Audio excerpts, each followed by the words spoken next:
Nakakaiyak, patunay na wala na talaga ang Paunin.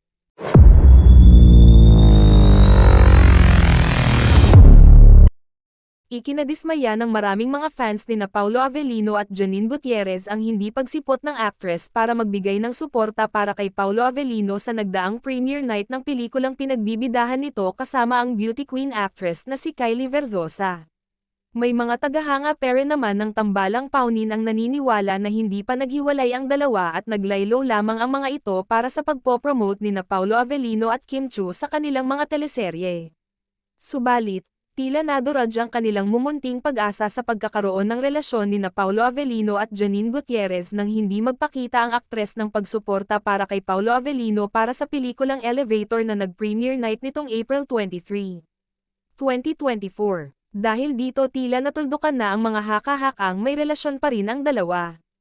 Tila tinapos na talaga ng mga ito ang kanilang relasyon at si Kim Chiu ang panibagong babae ni Paulo Avellino na all out sa pagsuporta sa aktor.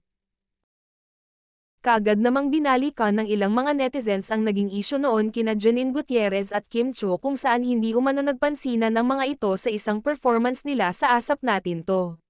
Marami naman sa mga fans ni Janine Gutierrez ang naniniwala na talagang dawat ang pangalan ni Kim Chiu kaya nagkaroon ng hindi pagkakaunawaan sina Paulo Avellino at pinaghihinala ang girlfriend nito noon na si Janine Gutierrez. Matatandaan na lumabas sa mga bali-balita noon na naghiwalay subalit nagkabalikan muli sina Paulo Avellino at Janine Gutierrez subalit. Ngayon tila tuluyan na talagang naghiwalay ang dalawa. Ang mas nakakalungkot pa rito ay maging ang kanilang pagkakaibigan ay tila nawala na rin.